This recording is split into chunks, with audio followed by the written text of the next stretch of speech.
এমন মূল্যবান যৌবন 20টা বছর দিয়েছে, 50 বছর বয়সে দেশে আসছে। তুমি বিয়ে করে বউ নিয়ে আলাদা থাকো, তুমি বিয়ে করে শ্বশুর বাড়িতে যাও। তোমার বাবার দেশে তো আসছে, তার যৌবন আর নেই, তার ওই সুখ স্বাচ্ছন্দ্য আছে। তোমার যৌবন তৈরি করেছে তার যৌবন দিয়ে। এই মুহূর্তে কোটি টাকা দিলে কি সে যৌবন কিনতে পারবে? তোমাকে তোমার বাবা এত ভালোবাসে, আর আল্লাহ বলছে তোমার এই বাবা, যে বাবা ঘুষ খেয়ে তোমাকে মানুষ করার চেষ্টা করে বিদেশে পড়ালেখা করানো, যে বাবা এই এলাকার চেয়ারম্যান হতেই হবে, না হলে নয়, এতগুলো মানুষের দায়িত্ব নিচ্ছে, অথচ সে নিজেও জানে দায়িত্ব পালনে সে ব্যর্থ হবে, শুধু তোমাকে R15 কিনে দেওয়ার জন্য, শুধু তোমাকে বিদেশে পড়ানোর জন্য। এত মূল্যবান, এত আদরের বাবা।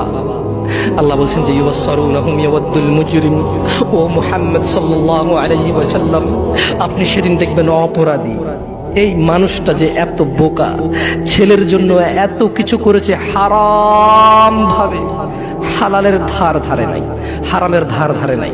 জি, আপনি আপনার ছেলেকে ভালোবাসছেন, শুধুমাত্র অপরাধী হয়ে মৃত্যুবরণ করার কারণে আপনি আল্লাহকে বলেন ইয়া আল্লাহ আব্দুল্লাহ রে নাও জাহান্নামে ফেলো, আমাকে ছাড়ো। এই ভালোবাসা ছেলেকে বাসবেন? এই ভালোবাসা বাসবে? ইন্না লিল্লাহি ওয়া ইন্না ইলাইহি রাজিউন, ইন্না লিল্লাহি ওয়া ইন্না ইলাইহি রাজিউন। যেদিন আকাশ গলিত ধাতুর মতো হবে, কোন অন্তরঙ্গ বন্ধু, কোন প্রাণের চাইতে প্রিয় বন্ধু কেউ কারো কোনো খবর নেবে না। দুনিয়া, আপনার এই দুনিয়া লাগবে, টাকা পয়সা লাগবে, অমুক মেয়ে লাগবে, আইফোন লাগবে, হুন্ডা লাগবে, চাকরি লাগবে, বাকরি লাগবে, বড় লোকের সাথে আত্মীয়তা লাগবে, সামনের দোকানের সামনে সাইট লাগবে। ইউবাসসারুনাহুম ওয়া মুহাম্মদ সাল্লাল্লাহু আলাইহি ওয়াসাল্লাম ইউবাসসারুনাহুম, আপনি ওদেরকে দেখতে পাবেন। ইয়াওয়াদ্দুল মুজরিমু লাউ ইফতাদি মিন আযাবি ইয়াউমিযিন বিবানি, তাদেরকে করা হবে, এই অন্তরঙ্গ বন্ধুগুলাকে করা হবে একজনকে আরেকজন থেকে দৃষ্টিগোচর, একজন আরেকজন থেকে পালাবে, সরে পড়বে, ছিটকে পড়বে, একজন যাতে আরেকজনকে না দেখে সেদিন এই ব্যবস্থা করা হবে। সেদিন আপনি মুহাম্মদ সাল্লাল্লাহু আলাইহি সাল্লাম অপরাধীদেরকে দেখবেন, সে শাস্তির বদলে, আল্লাহর আযাবের বদলে, আল্লাহর গজবের বদলে, আল্লাহর শাস্তির বদলে, আল্লাহর দণ্ডের বদলে এই অপরাধী, বেনামাজি, ঘুষখোর, সুদখোর, মারামারি, দখলদারি, চুগলখোর, মুশরিক, কাফের, মুনাফিক, বেঈমান, অহংকারী, সেদিন এই লোকগুলো দিতে চাইবে আল্লাহকে কি? তার ছেলে সন্তানকে। বলবে ইয়া আল্লাহ, ইয়া আল্লাহ, আমার ছেলেকে নিয়ে নেন, আমাকে ছেড়ে দেন। যাদের দাড়ি নাই তারা ইনশাআল্লাহ দাড়ি রাখবে, এরকম অনেকবার বলেছে নাকি বলে নাই? পরে রাখবে, আর একটু বয়সের পরে। এমন হাজার মা বাবা পাওয়া যায়, ছেলেটা দাড়ি রেখেছে, ইচ্ছিতে পড়ে বললো যে এখন রাখিস না, কলেজে উঠলে রাখিস। ওই মা, তোমাকে বলি, তুমি তোমার ছেলেকে আদর করো না? মিথ্যা মা। আরে তোমার মতো মারা মাইশাকে হত্যা করে ফেলেছে পরকিয়া করতে গিয়ে। তোমার চাইতে মাইশার মা অনেক ভালো ছিল, মেয়েকে হত্যা করেছে, অন্তত ইসলামে তো বাধা দেয়নি। আমি বলছি না খুন ভালো, আমি বলছি না খুন ভালো, আমি বলছি না খুন ভালো, আমি বলছি তোমার চাইতে ভালো সে তার মেয়েকে হত্যা করে নিজে অপরাধী হয়েছে, মেয়েকে তো অপরাধী করেনি, করেছে। তুমি তোমার ছেলেকে দাঁড়িয়ে রাখতে না করো।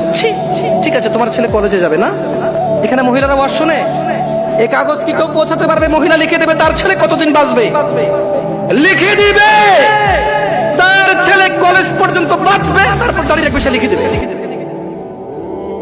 কেন? ওর মা তো বললো কলেজে উঠলে রাখবে, তা কিভাবে বললো ওর মা? আপনি বলছেন যে কলেজ পর্যন্ত বাঁচবে কিনা লিখে দিতে পারবে না, তাহলে ওর মা কিভাবে বলে কলেজ উঠলে রাখবে? এই ছেলেটা কিভাবে বলে আর একটু বয়স হলে রাখবে? ও তো জানে কতদিন বাঁচবে, ঠিক এই জন্য নির্ধারণ করছে যে আমি তো 200 বছর বাঁচবো, ওকে 150 বছর পরে রেখে দেবো। এরকম না হলে সে কিভাবে বলে সে পরে রাখবে? ইয়া শাবাব, তাআলা ইলাল মসজিদ, তাআলা ইলাল্লাহি জাল্লা ওয়া আলা। তাকে যখন বলা হয় মসজিদে এসে, সে বলে পরে। লিখে দে কবে কতদিন বাঁচবে তুই, লেখ। এই ছেলে লেখ। হাসতেছেন, হাসতেছেন।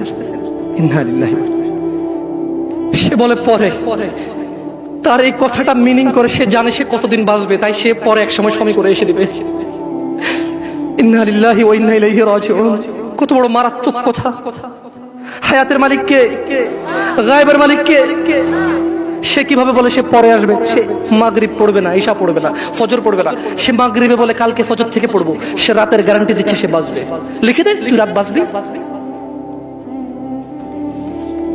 তোমার বিবাহ তুমি রামশ্যাম যদুমধুর মতো করে ফেলেছো। যুবক, তুমি কেন কবুল করে বিয়ে পড়ো? আমার তো বুঝে আসে না। বাবা, আপনি কেন আপনার ছেলেকে কবুল করিয়ে বিয়ে দিচ্ছেন? আমার বুঝে আসে না। ভাই, আপনি কেন আপনার মেয়েকে কবুল করিয়ে বিয়ে দিচ্ছেন? আমার বুঝে আসে না। আপনার মেয়ে হলুদ কাপড় পরে, মাথার মধ্যে খোপা দেয়, 3 জন এসে দুধ খাওয়ায়, 4 জনে কোলে নিয়ে নেয়, 6 জনে গান বাজায়, 10 জন এসে হলুদ মাখে। শুধু বুঝি মৌলবি দিয়ে কবুল পড়ালে বুঝি মুসলিমের বিয়ে হয়?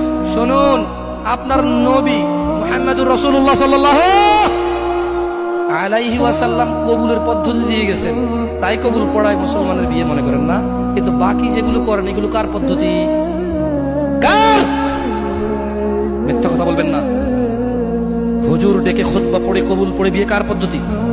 আল্লাহর নবীর। এই গান কার পদ্ধতি? কেন করতেছেন? ওটা তো আপনার বিয়ের অংশ। বিয়ে না হলে তো বাজাতেন না। বিয়েকে কেন্দ্র করে যেমন কবুল বলছেন, বিয়েকে কেন্দ্র করে তো গানটা বাজাচ্ছেন। কয়জন নবীর উম্মত আপনি? আপনার নবীর নাম কি? আই এম আস্কিং ইউ, আপনার নবীর নাম কি? আমার নবীর নাম মুহাম্মদ রাসূলুল্লাহ সাল্লাল্লাহু আলাইহি ওয়াসাল্লাম। Who is the messenger of Allah for you? আপনার জন্য আল্লাহর নবী কে? কোন নবীর সুন্নাত পালন করলেন গান বাজি?